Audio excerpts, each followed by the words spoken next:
For 12 years she lived like a ghost. Her neighbors only knew her as a trainer.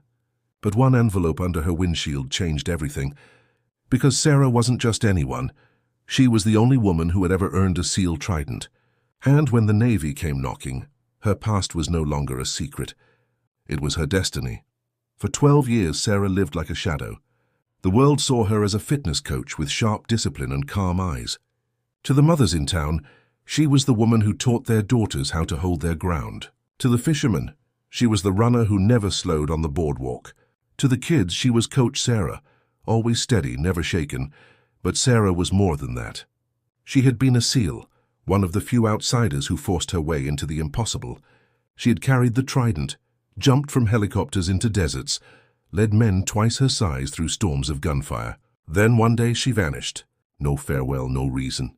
The truth stayed buried under silence. She locked her medals in a small box beneath her bed.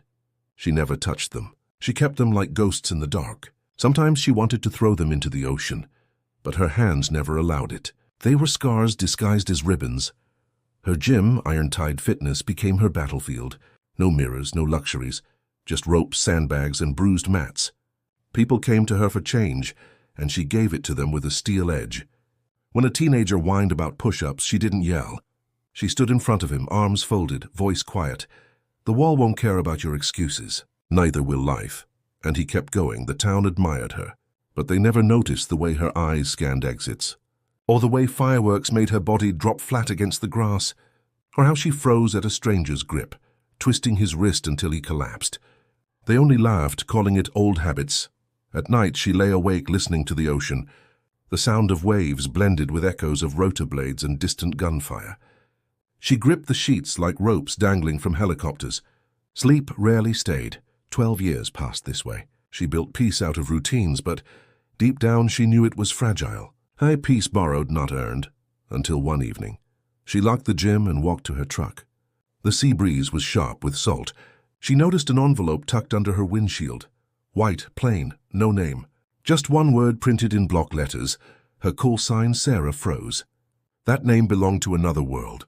A world that was supposed to be buried. Her pulse hammered. Inside, the note was simple. We need to talk soon. Her breath slowed, her eyes scanning the street. Nothing unusual. Just a couple walking their dog. A neon diner sign buzzing. Yet her instincts screamed. That night she tried to burn the note in her sink. She watched it curl into black ash. But ashes didn't erase what she felt.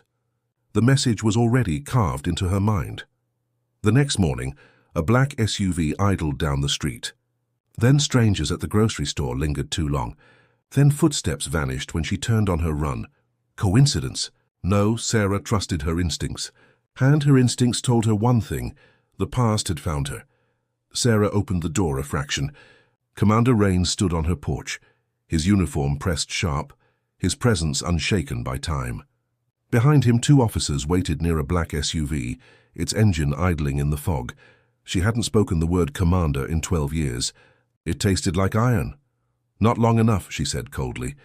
Rains inclined his head, studying her like she was both a ghost and a soldier. There's a situation serious. We need you. Her jaw tightened. I told you. I'm done. Not for this, he said. His tone wasn't dramatic, only certain. Hostages. American citizens. They won't survive without the right operator. And you have skills no one else has. I'm not your operator anymore. I run a gym. That's my life. You think a gym makes you ordinary? His eyes hardened. You never left the teams. The teams don't leave you. The words sliced through her. They echoed what she feared most, that the part of her she tried to bury was still burning inside. She crossed her arms, leaning against the frame. Why me? Rains studied her quietly. Because when lives are on the line, you don't walk away. You never have. He slipped a card onto her table. No name, no number. Just a time and location. If you're in, meet me tomorrow night. If you're not, then I'll assume Sarah is gone. He left, boots crunching gravel, the SUV swallowed by fog. She sat awake all night, staring at the card under her lamp. She wanted to burn it, but her hands wouldn't move. By dawn, the fact it still sat there told her everything. The next evening, she put on a dark jacket. She locked her door slowly, as if she knew the woman who returned wouldn't be the same. The compound looked the same as it had 12 years ago. Grey walls, floodlights, the smell of salt and gun oil. Young recruits ran in formation, their chants echoing like the heartbeat of a life she thought she'd buried. Rains met her at the gate. "Didn't think you'd show." "I almost didn't," she muttered. "But you did." His eyes glimmered with something like approval. Whispers followed her as she walked. "That's her? Looks too old." Thought she retired. Sarah ignored them. She wasn't here for nostalgia. She was here because she couldn't not be. At dawn, training began. Mud crawls, rope climbs, wall scales. Her body screamed in protest. She wasn't 20 anymore. Sweat poured, lungs burned. For a moment, doubt stabbed her. Maybe they were right. Maybe she didn't belong. Then the rhythm came back. The old fire roared awake. By the second day, her body remembered. By the third, she wasn't keeping up. She was leading. The lieutenant who mocked her tried to outlast her on a 12-mile run. By the end, his breath was ragged. Hers was steady. The silence when she passed him cut deeper than words. That night, Sarah sat alone under floodlights, the compound buzzing behind her. For the first time in years, she felt the fire in her chest not as restlessness but as purpose. The training field roared with noise. Boots slamming dirt. Voices barking commands. Floodlights cut the night into sharp pieces. Sarah stood in the middle of it, sweat dripping down her spine, rope burns on her palms. The younger recruits stared at her, some with curiosity, others with doubt. One or two with quiet admiration. She didn't care. She wasn't here for them. She was here for the mission. Rains gathered them at dawn. His voice carried across the compound, calm but iron-edged. "This isn't training for training's sake. You'll be tested for a real operation. We need the best." "The ones who don't break." Sarah said nothing, but her eyes locked forward. She knew the test was never about muscle. It was about will. The obstacle course loomed ahead, a towering wall at the end slick with morning mist. One by one, recruits tried. One by one, they slipped back down, cursing, bleeding.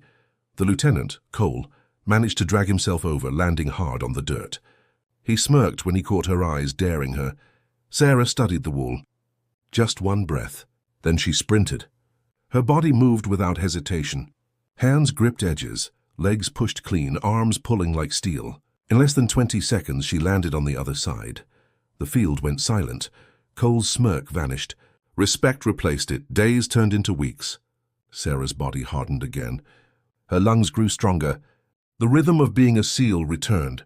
She wasn't the fastest, not the strongest. But she was the one who never faltered. When others broke, she carried them. When hands bled raw, she wrapped them with her own shirt. By the time the evaluation ended, even Cole stood straighter when she passed. Rains looked at her across the field. "You've earned your place. You're on the mission." Sarah didn't nod. She didn't smile. She only laced her boots tighter that night, knowing what it meant. She sat alone after lights out. A broken watch lay in her hand. The glass cracked years ago in a desert blast. She never wore it, but she carried it. A reminder that time never really heals. She closed her hand over it. Tomorrow she'd be on a plane. Tomorrow her ghosts would walk with her again. The plane rattled with turbulence, but inside silence ruled. Operators sat strapped in, rifles across their chests. The smell of gun oil mixed with sweat and adrenaline. Sarah sat among them, calm face, steady breath. She could feel their eyes on her. Some still doubted. Others waited to see if the stories whispered about her were true. Commander Rains briefed them over the hum of engines. 5 hostages, high-value civilians, deep inside hostile territory, compound heavily armed. No second chances. Cole glanced at Sarah, his voice steady. "We'll need you out there." She gave only the faintest nod. The jump came fast. One by one, parachutes burst against the moonlit sky. Sarah's chute opened clean, the cold wind cutting into her skin. She landed soft in the sand, rolling into silence. The team assembled like shadows, weapons ready, heartbeats steady. The compound loomed ahead, concrete walls, spotlights slicing the dark. Guards smoking near the gate. Sarah raised 3 fingers, then 2, then 1. On 0, a silenced shot cracked. The guard dropped without a sound. They were inside, the team split. Sarah led the group toward the basement. Cole on her flank. Flashbangs thundered, smoke filling narrow halls. Her rifle barked short, controlled bursts. One hostile down, another. The air tasted like dust and iron. Then muffled cries. A locked door. Americans, she breathed. Cole planted the charge. The blast shook the walls. Sarah was first in, rifle sweeping. No enemies. Just 5 civilians blindfolded, hands bound. She cut the ties, her voice calm. We're here to get you home, but the victory was fragile movement. Shouts. Gunfire erupted in the hall. Dust showered from the ceiling. Cole dragged civilians to cover.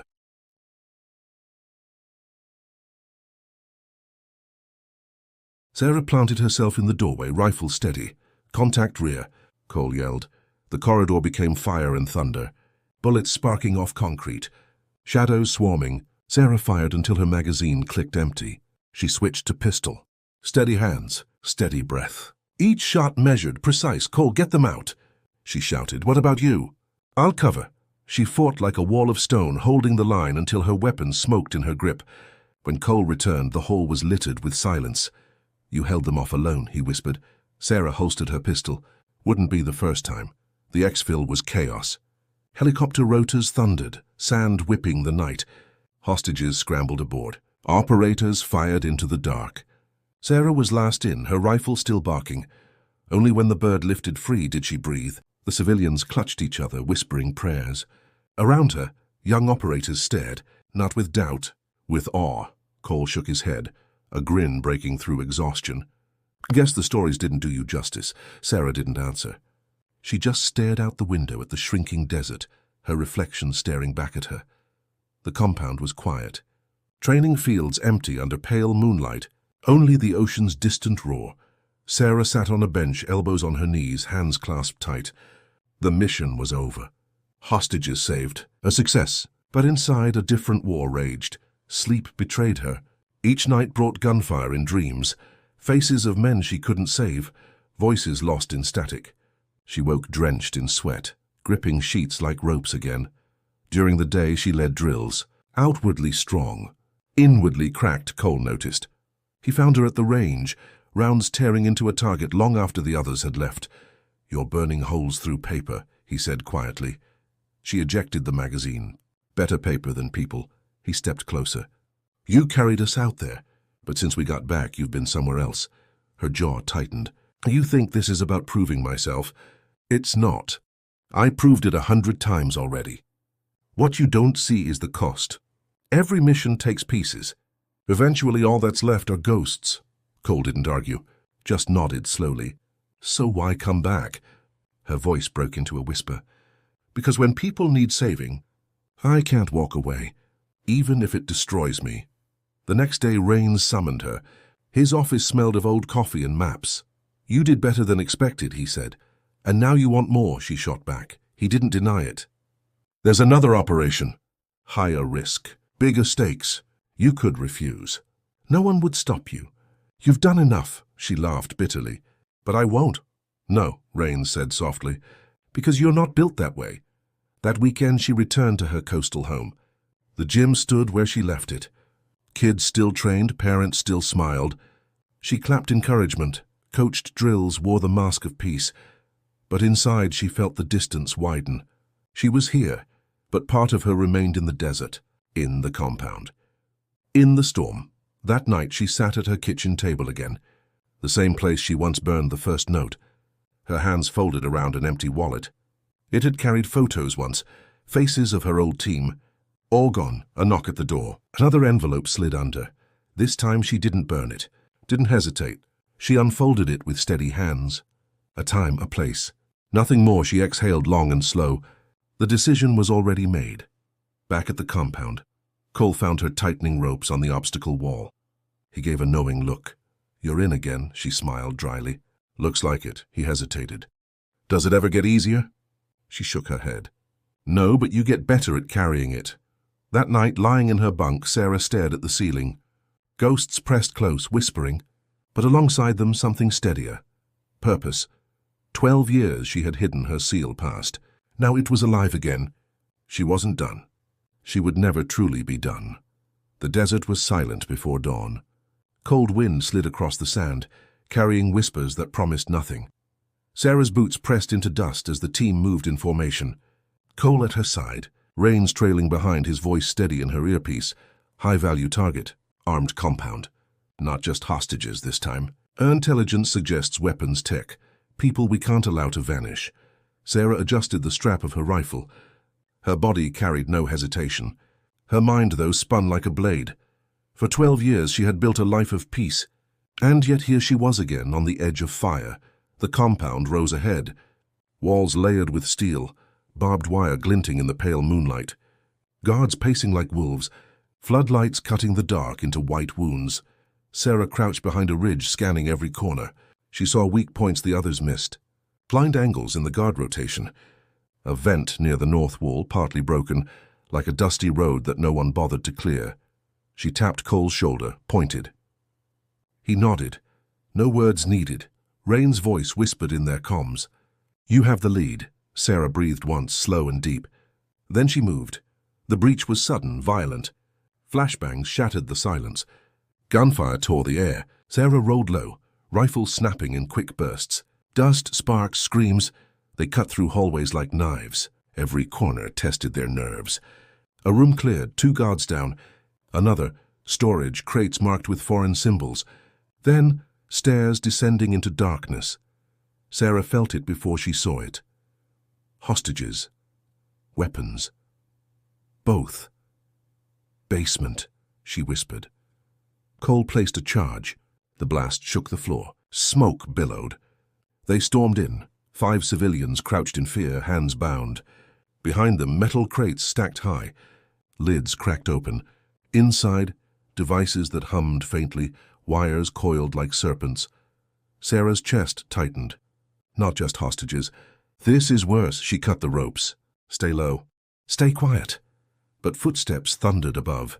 Reinforcements. The compound alive now, boiling with rage. The fight was brutal.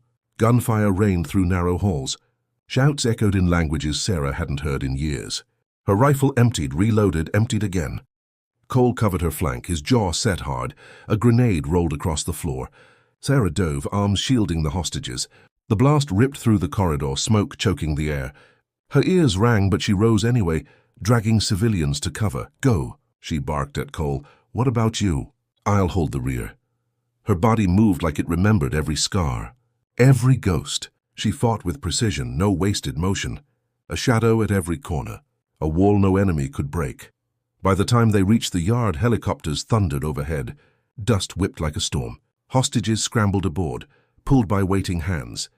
Sarah stood in the open, rifle raised, firing controlled bursts into the swarm of guards flooding the compound. The world narrowed to noise, smoke, flashes, then a sharp sting. Her shoulder jolted back. A bullet had torn through muscle. Her grip faltered, but she steadied herself. Cole shouted her name, but she didn't turn. She fired again, covering until the last hostage was safe. Only then did she run, lungs burning, legs carrying her to the waiting bird. Hands pulled her inside. Cole slammed the hatch shut. The helicopter lifted, rotors drowning the chaos below. Sarah pressed her hand against the wound, blood seeping hot. Her breath came hard but steady. Across from her, civilians clutched each other, eyes wide with gratitude. The young operator stared at her like they were seeing something unreal. Cole leaned close, his voice low. "You don't quit, do you?" Sarah let out a short, sharp breath. "Not when lives are on the line." The desert fell away beneath them. The compound shrinking into smoke and shadows. She leaned back, closing her eyes for just a moment. Her hand brushed against her jacket pocket. Inside, the broken watch. Cracked, silent, unmoving.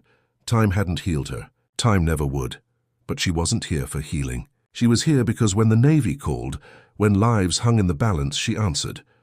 Always the helicopter roared into the night sky. Stars burned cold above, endless and unflinching. Sarah opened her eyes, staring at the horizon. The war inside her never ended. But neither did her resolve.